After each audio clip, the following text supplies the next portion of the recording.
Time is our most valuable resource, so why do I spend it watching stuff like this? Hi, my name is Andrew, and I'm addicted to dopamine spikes, and I'm gonna guess that you are too. I'm consuming poison daily, and in this video, I want to make the argument that the antidote is slow content.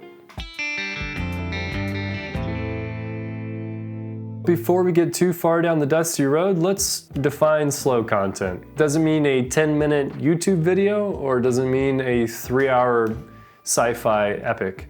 Well, it can be either. I'm sure you can think of hundreds of examples of slow content. Even your YouTube watch history probably has someone rebuilding an engine or someone cooking for like an hour. What's wrong with making short form content? And doesn't it get better engagement? Shouldn't I be posting all the time? And how do I have time to make slow content? Yeah, I've got time. Well, let me ask you this. Can you name one TikTok that you saw yesterday? Did you subscribe or follow their channel? Probably not, because it wasn't designed to stick. It was designed to get as many views as possible, as fast as possible. I'm gonna be saying content a lot, and just so you know, I hate that word too. I hate it! It kind of irks me to say it, but there really is no better umbrella term for what we're talking about, so that's what I'm gonna be using. It's gonna make you puke! Content is like a meal. You only give it the same attention that the cook did. But when you get time with it, a little world building, some time to process, something happens that makes it impossible not to dream about. And that's the power of immersion. I love video games, and I've been playing Red Dead Redemption 2 lately. Similar to the way I used to get sucked into a quest in Skyrim when I was 15, is the same way I feel now 10 years later playing Red Dead Redemption. And I used to think that I spent so much time in that game because I had time to burn, but there's a level of storytelling that is unmatched in both those games. And I'm not just talking about story missions, I'm talking full immersion, making you care about pixels. And there are points in the game where you're offered a choice, a choose your own adventure book. Sometimes it's a simple choice, left or right.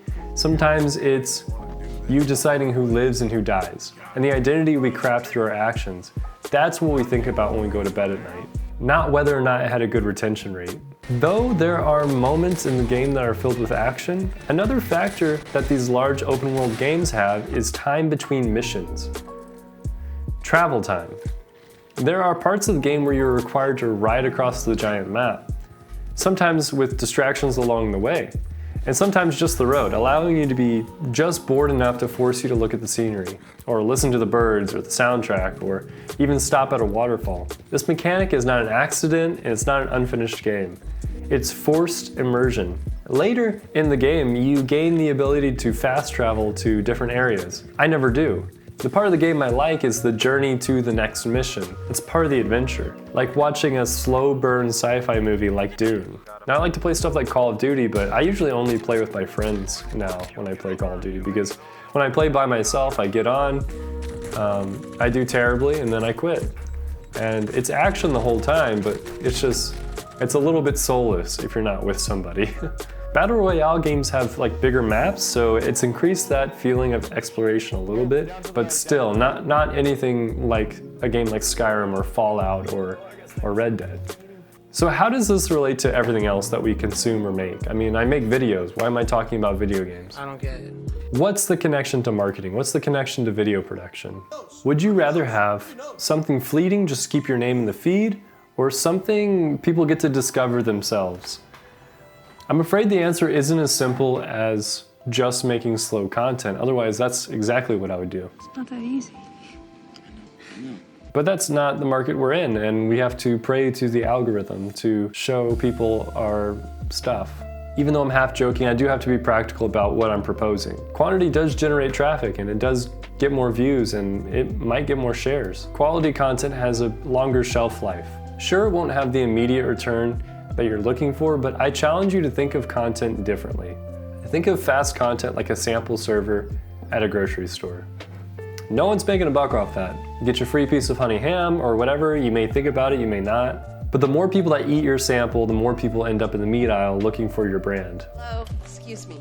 I am looking for a ham, a hickory honey ham. So when they get to the ham aisle, make sure you have the full ham ready to go. So you give your customer the full picture, the full ham, And next weekend, they're gonna be looking for it. They're gonna be looking for your brand. They're gonna be looking for another ham. Fast content is a sample to the main entree, which is a catalog of slow content, which talks about you, which talks about your company, which reveals all kinds of information that someone might need to make the right decision about continuing to watch your stuff or buying your product or whatever. They learn about you. If you want attention, hand out samples. But if you want long-term fans of your work, then give them the biggest, best ham you have. Lucky for our mental well-being, slow content's making a comeback. And I believe everyone's getting burnt out of watching people clean really, really fast. I know I am. Either way, this is good news for entertainment and marketing. The world is much healthier with a population that demands more from their content. So what am I trying to say? I don't know what you're talking about. Am I saying delete all the apps off your phone? Probably not. Am I saying follow my social media pages? Yeah, I am saying that. But I'm also saying slow content offers an intentional, immersive alternative to fast food content that we've all been binging. By prioritizing quality over quantity, telling good stories, and being authentic about what we produce, we pave a road with evergreen videos that will create a community. So next time you're scrolling, just open up my channel and watch my stuff. Just kidding. But if you subscribe to my channel, I will continue to make slow content like this. I spend a lot of time thinking about ideas of videos that people might find interesting. If you would like to slightly unburden me, then please let me know in the comments what you would like to see out of this channel and what kind of videos you'd like to watch and topics that you would like covered. I don't claim to be an expert in these topics. I just like to make these videos to pose questions that I find interesting and maybe spark discussion. Anyways, thanks for watching, and please come back for some more slow content. I'll keep making it if you keep watching it.